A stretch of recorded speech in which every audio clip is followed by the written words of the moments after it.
नमस्कार दोस्तों, UP SSS club के लिए आज हम फिर लेकर के आए हैं आपके लिए एक हिंदी का प्रैक्टिस सेट। तो चलिए देर किस बात की शुरुआत करते हैं। पहला क्वेश्चन कहता है कि दिए गए प्रश्नों को पढ़कर सही विकल्प को चुनिए। ठीक है, तो यहाँ पर एक वाक्य दिया है कि राम पढ़ता है। आपने बताना है राम पढ़ता है कैसा वाक्य है। तो मैं आपको बता दूं, राम पढ़ता है ये सरल वाक्य हो गया। ठीक है दोस्तों, इसी तरह से आपके वाक्य आएंगे कि कौन सरल वाक्य है, कौन मिश्रित वाक्य है, कौन संयुक्त वाक्य है। ठीक है, तो राम पढ़ता है एक ही करता है, एक ही विधेय जिस वाक्य में होता है वह सरल वाक्य कहलाता है। अगला क्वेश्चन है आपका, उसने परिश्रम तो किया किंतु सफलता नहीं मिली। तो देखिए यहाँ पर ना दो विधेय प्राप्त हो रहा है, यानी उसने परिश्रम तो किया, यानी परिश्रम किया, मगर फिर क्या हुआ, उसे सफलता नहीं मिली। तो ये आपका कैसा वाक्य हो जाएगा, ये संयुक्त वाक्य हो जाएगा। चलिए चलते हैं अगले वाक्य की ओर। यदि सही दिशा में परिश्रम करोगे तो अवश्य सफल हो जाओगे। यदि फिर सही दिशा में फिर परिश्रम करोगे तो सफल हो जाओगे। यदि हम बात करें तो ये मिश्रित वाक्य का उदाहरण है। यदि आपको और सही तरीके से इन वाक्यों के वाक्य यानी 3 वाक्य जो होते हैं आपके सरल, संयुक्त और मिश्रित जानना है तो मैंने इसका भी वीडियो आपको डाल रखा है, आप उसको सही से देख लीजिएगा। यहाँ सिर्फ हम प्रैक्टिस सेट की बात कर रहे हैं। अगला प्रश्न है, ईश्वर तुम्हें सफलता दे। ईश्वर तुम्हें सफलता दे, ये कैसा वाक्य है। तो देखिए ये किसी की इच्छा व्यक्त कर रहा है कि मैं अपने दिल से कह रहा हूँ कि मालिक या ईश्वर तुम्हें जो है ना सक्सेस कर दे। तो ये कैसा वाक्य हो गया, ये इच्छावाचक वाक्य हो गया, यानी ईश्वर तुम्हें सफलता दे। अगला वाक्य है, संतोष से बढ़कर सुख नहीं। भाई कितनी अच्छी बात है, देखो है नी। तो संतोष से बढ़कर सुख नहीं, यानी एक ही करता एक ही विधेय, तो इसमें ये आपका सरल वाक्य हो गया। चलिए चलते हैं अगले वाक्य की तरफ। अगला वाक्य है आपका, इसमें जो है रिक्त स्थान की पूर्ति करनी है। यानी यहाँ पर कह रहे हैं कि उदय शंकर भट्ट हिंदी साहित्य के प्रमुख है। यदि मैं बता दूं आपको उदय शंकर भट्ट के बारे में, तो ये जो है प्रमुख नाटककार है। तो यहाँ पर क्या आ जाएगा, नाटककार। अगला प्रश्न है, युद्ध प्रधान एवं राष्ट्र चेतना परक कविताओं में। देखिए इसमें जो होता है, जो युद्ध प्रधान होता है, चेतना परक वाक्य होता है, कविताओं में जो होता है ना ओज गुण की प्रधानता महत्वपूर्ण रहती है। ठीक है, अगला प्रश्न है, मैया मोही फिर रिक्त स्थान बहुत खिजायो। ठीक है, तो मैया मोरी यदि हम बात करें तो ये कृष्ण जी के उद्धांत में से वाक्य लिया गया है। जो कृष्ण जी और दाऊ जी होते हैं ना, तो दाऊ जी ने कृष्ण जी को बहुत सताया। ये वही बात है कि मैया मोही दाऊ बहुत सतायो। अगला प्रश्न है, रविंद्रनाथ टैगोर का नाम सांस्कृतिक एवं खालिस्तान जगत में सदा अस्मरणीय रहेगा। ठीक है, तो यदि हम बात करें तो रविंद्रनाथ टैगोर को साहित्य के लिए जाना जाता है। तो यहाँ पर देखिए वो दर्शन से संबंधित नहीं थे, संगीत से संबंधित नहीं थे, चित्रकला से भी संबंधित नहीं थे, वे एक साहित्यकार थे। ठीक है दोस्तों, चलिए चलते हैं अब अगले प्रश्न की तरफ। अगला प्रश्न कह दिया है कि यहाँ से भी आपको सही विकल्प चुनना है। ठीक है, अब सही विकल्प की यदि हम बात करें तो पहला प्रश्न है आपका, मजदूर मेहनत करता है किंतु उसके लाभ से वंचित रहता है। वही बहुत अच्छी बात है। यदि हम बात करें तो यह भी आपका एक संयुक्त वाक्य हो जाएगा। अगला प्रश्न है, राजनीति अब एक व्यवसाय बनती जा रही है जो गुंडागिरी के बल पर चलती है। ठीक है, गुंडागिरी के बल पर चलती है। यदि हम बात करें इस वाक्य की तो राजनीति एक व्यवसाय बनती जा रही है और फिर कह रहा है कि गुंडागिरी के बल पर चलती है। तो ये मिक्स बात हो गई, तो ये आपका मिश्र वाक्य या मिश्रित वाक्य हो गया। अगला प्रश्न है, आज बहुत पानी गिरा। ठीक है, आज बहुत पानी गिरा, तो ये कॉमन सी और सिंगल बात हो रही है। तो यहाँ पर जो वाक्य हो गया आपका वो साधारण वाक्य हो गया। अगला प्रश्न है, तुलसीदास ने कहा है कि विनाश काल में मनुष्य की बुद्धि भ्रष्ट हो जाती है। भी बिल्कुल सही बात है, कहते हैं विपरीत बुद्धि विनाश कारणम। ठीक है, तो तुलसीदास जी ने कहा है कि विनाश काल में मनुष्य की बुद्धि भ्रष्ट हो जाती है। ये कैसा वाक्य है, तो ये भी मिश्र वाक्य है। इसमें भी मतलब जहाँ पर सिंगल बात की जाती है, सिंगल कर्ता सिंगल विधेय होता है, वहां पर सरल वाक्य होता है, लेकिन यहाँ पर मिश्र है। ठीक है, तो यहाँ पर मिश्र वाक्य हो गया। अब अगला प्रश्न है कि उससे अब अकेले नहीं रहा जाता। तो देखिए जब कोई व्यक्ति अकेला नहीं रहता, मतलब उसके मन के भाव को थोड़ा प्रॉब्लम हो रही है, परेशानी पहुंच रही है, तो ये कैसा वाक्य हो गया आपका, ये भाववाच्य हो गया। ठीक है, ये भाववाच्य हो गया। अगला प्रश्न है, वहां जाओ। तो वहां यदि आपसे कोई कहे कि भाई जाओ या यहाँ आओ, तो ये मैं आज्ञा ही तो दे रहा हूँ, तो ये जो वाक्य हो गया आपका ये आज्ञावाचक वाक्य हो गया। ठीक है दोस्तों, तो आपका क्या ऑप्शन बैठेगा यहाँ पर, सी ऑप्शन, आज्ञावाचक वाक्य है। अगला प्रश्न है, जब तक वह घर पहुंचा तब तक उसके पिताजी जा चुके थे। यानी जब तक वो घर पहुंचता, देखिए जब तक वह घर पहुंचता, फिर उसके पिताजी उससे पहले ही जा चुके थे, तो यहाँ पर भी आपका वाक्य होगा मिश्र वाक्य। अगला प्रश्न है, निम्नलिखित में से वाक्य के शुद्ध रूप का चयन कीजिए। ठीक है, तो यदि हम शुद्ध रूप की बात करें, कृपया आज का अखबार देने की कृपा करें, तो देखिए 2 बार कृपा हो गई, गलत है। आज का अवकाश, अच्छा अवकाश था, सॉरी मैंने अखबार पढ़ लिया। आज का अवकाश कृपया देने की कृपा करें, इसमें भी 2 बार कृपया शब्द आ गया। आज का अवकाश देने की कृपा करें, ये वाक्य आपका बिल्कुल सही है और शुद्ध है। ठीक है, यानी बाकी हम तीनों वाक्यों में देखें तो इसमें 2 बार कृपा शब्द आया, जो कि गलत है। चलिए दोस्तों बढ़ते हैं अगले प्रश्न की ओर।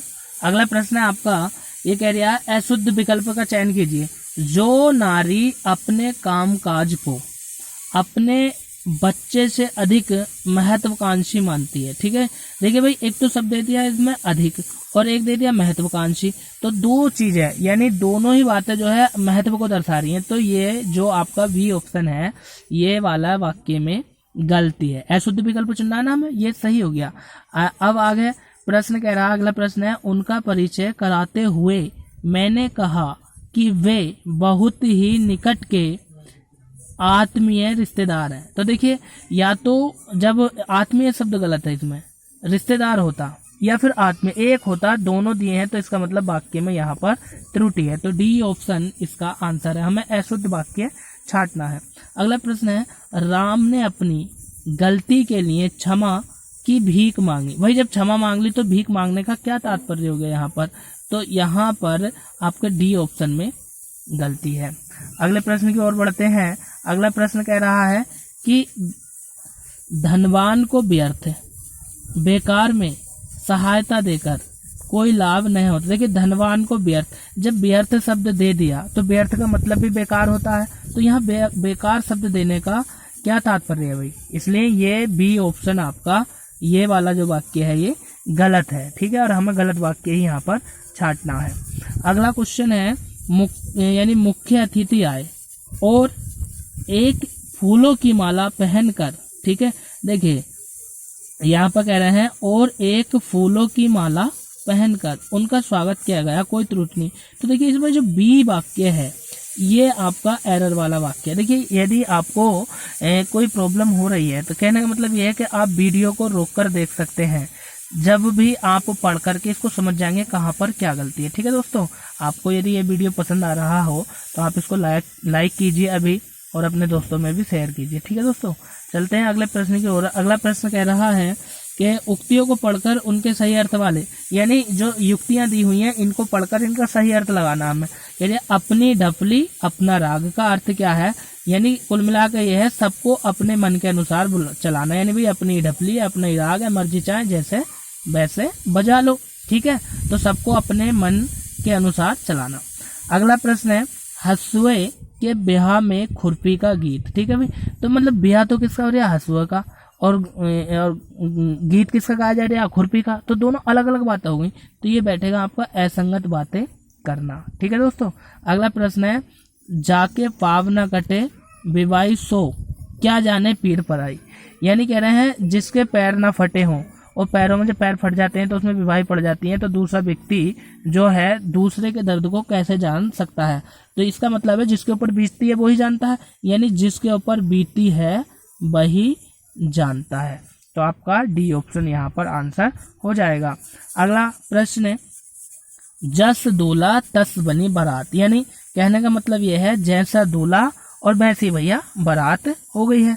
तो इसका जो है सी ऑप्शन, यानी सभी साथी एक ही जैसे, यानी जैसा दूल्हा और वैसी ही बारात, अगर दूल्हा बढ़िया तो बारात भी बढ़िया। ठीक है, अगला प्रश्न कह रहा है कि सही विकल्प का चयन कीजिए। ठीक है ना, यानी हमें जो है ना यहाँ से पर्यायवाची शब्द को चुनना है कि किसका पर्यायवाची कौन है। यानी यहाँ पर यदि हम बात करें तो प्रश्न अमृत का पर्यायवाची क्या होगा, तो अमृत का पर्यायवाची होगा पीयूष, ये कह सकते हैं पीयूष का पर्यायवाची होगा अमृत। अगला शब्द है अंग। अंग का पर्यायवाची क्या होगा? अंग का पर्यायवाची होगा अवयव। ठीक है दोस्तों। अगला प्रश्न है कृपा। कृपा का पर्यायवाची क्या होगा? दया। ठीक है, कृपा का पर्यायवाची होगा दया। अगला प्रश्न इस प्रकार है कि अश्व का पर्यायवाची क्या होगा? तो ये तो आप सबको मालूम होगा, अश्व का पर्यायवाची घोटक होता है। अगला है अंत का पर्यायवाची क्या होगा? अवसन। ठीक है। अगला प्रश्न है गंगा का पर्यायवाची त्रिपगाथा। ठीक है दोस्तों, यहाँ पर हमने जो है ना सभी पर्यायवाची शब्दों के विषय में बात करनी है। अगला प्रश्न है आपका कि अजनबी का पर्यायवाची क्या होगा? तो अपरिचित, जिसको हम जानते नहीं, जिसके बारे में हमें परिचय नहीं है, वो आपके लिए कौन हो गया? अजनबी हो गया, यानी अपरिचित हो गया। यदि अगले प्रश्न की हम बात करें तो यहाँ पर कह रहा है कि दिए गए प्रश्नों को पढ़कर सही विलोम। ठीक है, यहाँ पर हमें जो है विलोम शब्द के बारे में पता लगाना है। ठीक है, कि कौन सा हमारा विलोम शब्द है। ठीक है दोस्तों, ये है आपका विलोम शब्द के बारे में हम पता लगाना है। अब देखिए अंधेरा, आप लोग जानते हैं अंधेरा, और अंधेरे का विलोम क्या होगा? उजाला। अगला प्रश्न है अगम। अगम का विलोम होगा सुगम। अभिसरण, अभिसरण का विलोम होगा अपसरण। अगला प्रश्न है अछत। अछत का विलोम क्या होगा? विछत। यदि आप लोगों ने प्रैक्टिस की है तो आपको पता चल जाएगा कि अछत का विलोम होता है विछत। अगला प्रश्न है अवनी। अवनी का विलोम क्या होगा? अंबर। अवर, अवर का विलोम होगा प्रवर। अगला प्रश्न है अर्जन। अर्जन का विलोम होगा व्यनन। अगला प्रश्न है अथ। अथ का विलोम क्या होगा? इति। अगला प्रश्न है अतल। अतल का विलोम क्या होगा? अतल का विलोम होगा वितल। ठीक है दोस्तों, ये तल से संबंधित है। अगला प्रश्न है आपका अनुकूल। अनुकूल का विलोम क्या होगा? प्रतिकूल। ये विलोम शब्द बहुत ही महत्वपूर्ण है, जो अक्सर आते रहते हैं और हल्के हैं। आप लोग इन्हें एक बार सही से वीडियो को रोक करके देखना, तब आपको ये सही से समझ में आ जाएंगे। चलिए दोस्तों, चलते हैं अगले प्रश्न की ओर। अगला प्रश्न है, ये क्रिया है अनेकार्थी शब्द का चयन करना, यानी जो आपका शब्द दिया हुआ है यहाँ पर सुलोचना। सुलोचना का अनेकार्थी शब्द आपको बताना कौन सा है। ठीक है, यदि हम बात करें सुलोचना की तो इसका अनेकार्थी हो जाएगा अच्छे नेत्र वाली। ठीक है, जैसे आपने देखा होगा रामायण में जो होता है मेघनाथ, उसकी पत्नी का नाम होता है सुलोचना। अगला प्रश्न है सारंग। सारंग का अनेकार्थी शब्द बताना है। तो दोस्तों सारंग का अनेकार्थी शब्द है सूर्य। ठीक है, यदि मैं आपको बताऊं तो मैं इन प्रैक्टिस सेटों में आपको पूरे के पूरे 50 क्वेश्चन हर सेट में आपको दे रहा हूं, जो प्रैक्टिस के लिए आपके लिए बहुत ही महत्वपूर्ण है। यदि हम बात करें अगले प्रश्न की तो ये यानी रेलेव है। ठीक है, ये रेलेव है के हैं जो आप पढ़कर के स्वयं भी कर सकते हैं। ठीक है दोस्तों, इसलिए आप एक बार इनको पढ़ लेना और फिर ये सही से हो जाएंगे। लेकिन फिर भी मैं आपको बता देता हूँ कि यहाँ पर कौन सा वाक्य सही होगा। ठीक है, यानी ये दिया है स्वदेश प्रेम के नागरिकों ने देश के सदा आह्वान पर बसीभूत होकर बड़े से बड़े त्याग किए हैं। ठीक है, इसका हमें क्रम मिलाना है। तो इसका क्रम क्या होगा? सबसे पहले आपने लेना पड़ेगा, मैं आपको बता देता हूँ कि किधर से इसको हम करें।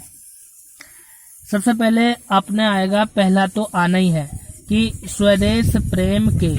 ठीक है, फिर आएगा वशीभूत होकर, वह हो गया दोस्तों वशीभूत होकर नागरिकों ने देश के आह्वान पर सदा बड़े से बड़ा त्याग किया। तो आपका ए ऑप्शन यहाँ पर सही हो जाएगा।